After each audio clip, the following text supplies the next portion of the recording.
Seorang pantomim baru mau mulai atraksi, tiba-tiba datang badut cewek dengan senyum meremehkan. Dia nggak peduli dan lanjut perform, tapi pas noleh, badut cewek itu hilang. Ternyata dia ada di seberang. Langsung curi perhatian penonton dengan trik sulapnya. Sekali tukar tangan, koinnya raib. Penonton heboh, tepuk tangan meriah. Si pantomim pun ikut tepuk tangan. Bikin badut cewek ini makin sombong. Dia tantang bisa bikin koin muncul di belakang kepala si pantomim. Ternyata gagal. Dicoba lagi, gagal lagi. Penonton langsung ngakak. Si pantomim maju. Sekali gerakan simpel, koin muncul begitu aja. Badut cewek nggak terima, langsung ambil 2 bola buat juggling. Tapi si pantomim cukup jentikin jari, bolanya jatuh. Dicoba lagi, jentikin jari lagi, jatuh lagi. Penonton mulai bosan dan pergi. Badut cewek sadar dia kalah. Mau kabur, tapi tiba-tiba ada tembok transparan. Mau protes ke si pantomim, badannya malah dikontrol kayak boneka. Gerakannya konyol, mau ngomong, mulutnya dikunci. Lalu si pantomim mulai meniup badan si badut cewek kayak balon. Dia makin membesar, sampai akhirnya terbang ke langit. Si pantomim cuma senyum dan dadah-dadah. Pertarungan dimenangkan si pantomim. Cowok ini tiba-tiba matanya hilang, mulutnya ketutup kayak dihapus gitu. Untung hidungnya masih ada, jadi dia masih bisa nafas. Dia langsung dibawa ke rumah sakit, tapi kasus ini aneh banget. Detektif mulai cari info ke orang-orang terdekatnya, dan ada satu cewek pelukis yang super mencurigakan. Tapi pas ditanya, dia malah diam aja, nggak mau kasih keterangan. Karena curiga, detektif nyelinap ke studio lukis cewek itu.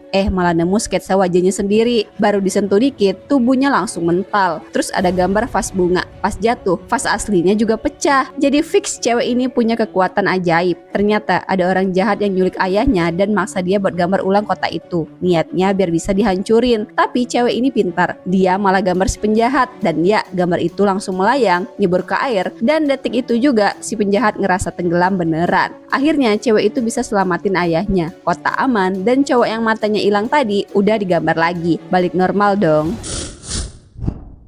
Si boneka Peppa Pig malang ini dibuang ke jalan. Dianggap barang gagal sama tuannya yang jualan online. Gara-gara nggak laku, dia dihina habis-habisan. Disebut sampah nggak berguna, terus langsung dicampakkan. Sementara itu, tuannya ambil boneka Blue Cat dan mulai live jualan dengan harga tinggi. Peppa yang ketakutan coba minta tumpangan, tapi malah ditinggal ngebut. Kelaparan, dia sampai ngorek sampah buat makan. Suatu hari dia lihat mantan tuannya masih enak-enakan jual Blue Cat sambil muji-muji, seolah Peppa nggak pernah ada. Peppa yang marah banget tiba-tiba berubah, tubuhnya membesar sampai segede rumah. Suara oing-oingnya berubah jadi raungan menyeramkan. Tujuan dia cuma satu, yaitu balas dendam. Dia pun datang ke tempat tuannya kerja. Orang-orang panik lihat Peppa gede banget, tapi Blue Cat yang sekarang makin raksasa muncul diam-diam di belakangnya. Sekali tampar, Peppa langsung KO. Tanpa basa-basi, tuannya suruh Blue Cat buang Peppa ke tempat sampah. Dan dia pun beneran jadi nggak ada. Ada ilmuwan nemuin seorang cewek di es, udah beku ratusan tahun. Pas dicairin, cewek itu kebangun. Tapi begitu tabung oksigennya dicabut, dia malah kejang-kejang. Ternyata dia nggak bisa nafas di udara sekarang. Setelah disuntik biar tenang, pas dicek darahnya, luka jarumnya langsung nutup sendiri. Ilmuwan curiga, dia bukan manusia biasa, mungkin alien. Dan bener aja, tiba-tiba ada orang di lab pingsan, kena mikroba asing dari tubuh cewek itu. Belum sempat panik, satu orang lagi tumbang. Situasi makin kacau. Saat ilmuwan mau ambil tindakan, si cewek es tiba-tiba buka mulut. Ternyata bahasa Inggrisnya fasih banget. Semua kaget, dia minta maaf, sadar kalau dirinya bawa masalah. Terus dia jalan ke salah satu korban, taruh tangan di dada mereka, tekan kuat, dan pria itu pun sadar lagi. Berarti tubuhnya bisa beracun dan mengobati racun itu sendiri. Ada serangga aneh kejebak di tembok, bukan serangga biasa. Ini punya 4 taring tajam buat makan manusia. Nah, cewek ini ngeliatin, lalu serangga itu meledak di mulutnya. Bukan jijik, dia malah nikmatin. Ternyata cewek ini punya kemampuan lihat serangga tak kasat mata, dan dia adalah seorang pemakan tungau yang ditugaskan membasmi semua serangga. Serangga itu adalah parasit yang menggerogoti tubuh manusia, dan satu-satunya cara melenyapkan mereka adalah dengan makan. Tiap hari dia ngemil ribuan ekor sampai badannya bau dan teman-temannya ilfil. Tapi dia cuek, tugasnya lebih penting. Karena kebanyakan makan serangga, dia juga harus makan banyak makanan lain biar nggak sakit perut. Tiap hari makannya 10 kali. Guru yang kasihan pengen bantu, tapi pas dia serangga langsung nggak sanggup. Besoknya perut si cewek sakit, kirain kena efek samping. Ternyata cuma datang bulan. Di ruang medis dia cerita kalau tugasnya bakal selesai saat semua serangga habis. Lalu dia bakal reinkarnasi ke tempat lain buat misi baru. Di ketinggian 10.000 meter, ada cewek yang terjebak di udara. Dia lagi panjat tali di balon udara. Tiba-tiba kakinya keselip, hampir jatuh bebas ke bawah. Tapi dia nggak bisa berhenti. Kalau nggak segera buang panas dari atas, balon ini bakal terus naik. Dan dia bakal mati konyol di udara. Tangan udah beku, tapi dia maksa naik. Dingin menusuk tulang, oksigen makin tipis, dan tenaga hampir habis. Pas mau ambil tali pengaman, jaraknya kurang dikit. Dengan satu tangan, dia nekat loncat. Dan ya, berhasil. Tapi sekarang dia tergantung di udara. Suhu minus 50 derajat bikin badannya mati rasa. Hampir nyerah, perlahan dia naik sampai puncak balon. Udara dingin banget, rambutnya beku, tangannya kaku, tapi dia harus buka katup panas. Masalahnya katup itu udah membeku. Dia coba dorong pakai siku, nggak bisa, nggak ada pegangan. Kalau jatuh, habis riwayatnya. Dia lalu nekat injak dengan sekuat tenaga, 1, 2, sampai hampir puluhan kali, dan ya, katupnya kebuka. Udara panas keluar, badannya sedikit hangat, tapi tenaga dia udah habis. Kaki lemas, mata berkunang-kunang. Dia potong tali sepatu biar lebih bebas bergerak, tapi pas selesai, tubuhnya langsung tumbang, pingsan di atas balon udara, masih tergantung di langit. Di ruang belajar, ada 2 cowok usil yang suka gangguin yang lain. Kertas berterbangan ke arah cewek ini, tapi cewek ini cuma melotot tanpa ngomong apa-apa. Diam-diam dia buka buku kutukan dan mulai gambar lingkaran di perut boneka kecil di dalamnya. Awalnya salah satu cowok cuma ngerasa gatal di perut, tapi makin lama si cewek makin cepet gambar dan cowok itu mulai batuk keras kayak ada yang mau keluar dari mulutnya. Panik, temennya nggak ngerti ini kenapa, tapi si cewek nggak berhenti, malah nambahin goresan di mulut bonekanya dan tiba-tiba cowok itu muntah darah. Satu kelas langsung heboh, semua ketakutan. Untungnya bel tanda istirahat nyelamatin cowok itu sebelum si cewek lanjut lebih jauh. Cewek ini nggak punya duit buat beli kalung, jadi dia selipin kalung ke mulutnya diam-diam sambil pura-pura nggak tertarik. Dia tambah lagi 2 kalung pas pegawai toko ambil barang spesial. Sebelum cabut, dia bahkan nelan beberapa cincin. Pas mau keluar, tiba-tiba polisi manggil dia, kirain ketahuan. Ternyata polisi cuma mau beli kalung buat istrinya. Cewek ini kasih saran asal, tapi otaknya udah muter cari cara kabur. Dia selipin 1 kalung ke kantong pegawai toko. Begitu barang hilang, pegawai dituduh nyolong dan langsung dibawa ke kantor polisi. Di jalan mereka ketemu si cewek. Dan ya, dia nabrak, kalung nyangkut di tenggorokannya. Pegawai buru-buru minta dilepasin borgol buat nolong. Dengan teknik, dia berhasil nyelamatin cewek itu. Dan kalung yang dicuri ikut keluar. Polisi langsung ngeh siapa pelakunya. Pegawai akhirnya dibebasin dan malah dapat kenaikan gaji. Sementara si cewek langsung dikirim ke kantor polisi. Ada seorang dokter yang lagi ngotak-ngatik mumi ribuan tahun. Dia coba buka mulutnya, tapi pas pakai tenaga lebih, jarinya kesayat gigi tajamnya. Darah langsung ngalir deras. Mau ambil perban, tapi baru balik badan, lah darahnya malah meresap ke tubuh mumi. Udah beresin luka, si dokter masih nekat. Dia pakai pisau bedah, tiba-tiba tubuh mumi kejang halus. Beberapa menit kemudian, dia geser muminya ke tempat lain dan nemu sesuatu di bawahnya. Batu penuh harta karun. Dia makin semangat, pukul batu, gali terus sampai nemu tongkat emas, simbol kekuasaan mumi itu. Baru aja senang, pas nengok keranjang, muminya hilang. Langsung panik dong, buru-buru keluar. Tapi di depan pintu, si mumi sudah hidup. Matanya menyala merah dan berdiri menghadang. Dokter angkat pistol, mau nembak, tapi tangan mumi langsung ngelipat pistolnya kayak kertas. Terus ngangkat dokter itu ke udara. Dan itulah akhir buat si dokter. Ada seorang gadis yang meninggal tragis saat latihan senam. Kakinya nginjak paku di atas balok keseimbangan, jatuh dari ketinggian dan tewas seketika. Sejak itu, ruang latihan dipenuhi suara aneh, diduga arwahnya gentayangan. Nah, 2 cowok streamer horor ini nggak percaya mitos. Mereka datang malam-malam, live streaming buat bongkar misteri. Awalnya mereka santai, tapi tiba-tiba lampu padam. Di depan mereka, 2 sosok misterius berbaju ritual muncul. Mereka kabur ke ruang latihan, tapi horor sebenarnya baru dimulai. Gadis yang tewas sebelumnya bangkit dan ngasih reka adegan waktu dia meninggoy. Dia jatuh dari balok dengan cara yang sama, leher patah, tapi kali ini nggak mati. Malah dia merangkak ke arah mereka. Panik, mereka lari ke atas, tapi di sana hanya ada sebuah pintu kayu misterius. Tanpa pilihan lain, mereka lempar koin buat nentuin siapa yang masuk duluan. Dan cowok berkacamata ini yang kalah. Tanpa ragu, dia masuk. Dan setelah itu, nggak ada lagi suara darinya.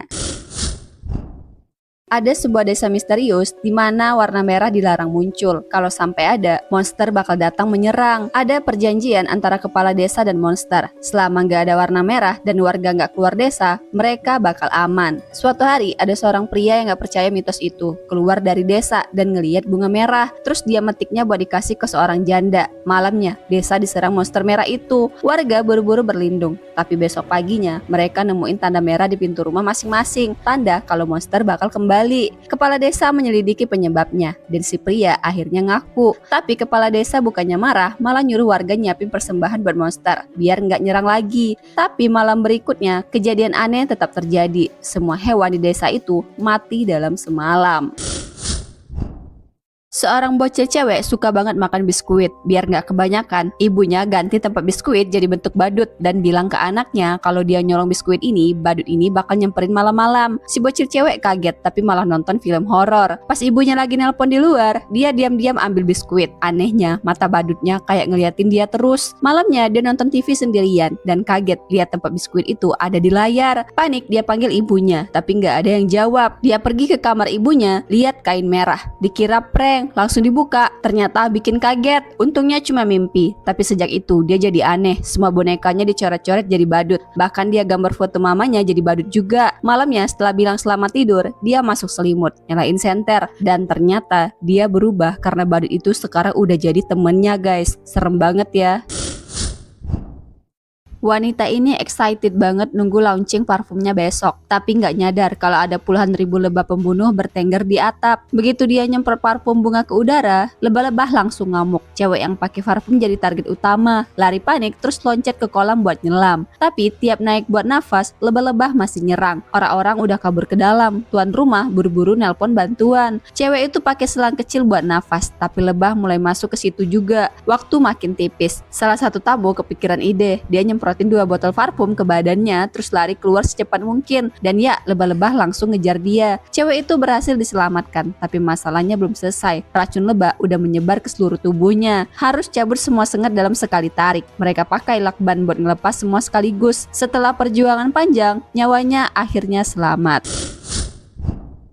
Ada pria nemu bongkahan emas di tanah, terus dia girang banget dan coba ngedongkel pakai tangan, tapi nggak bisa keangkat sama sekali. Flashback ke 3 hari sebelumnya, orang-orang ini masuk hutan buat eksplorasi dan nemu gunung berapi emas. Hutan ini cakep banget, banyak bunga dan burung-burung. Tapi tiba-tiba mereka nginjek batu aneh. Ternyata itu bukan batu, tapi sekumpulan telur kadal raksasa. Salah satu dari mereka kepleset dan jatuh ke lubang yang isinya telur-telur kadal.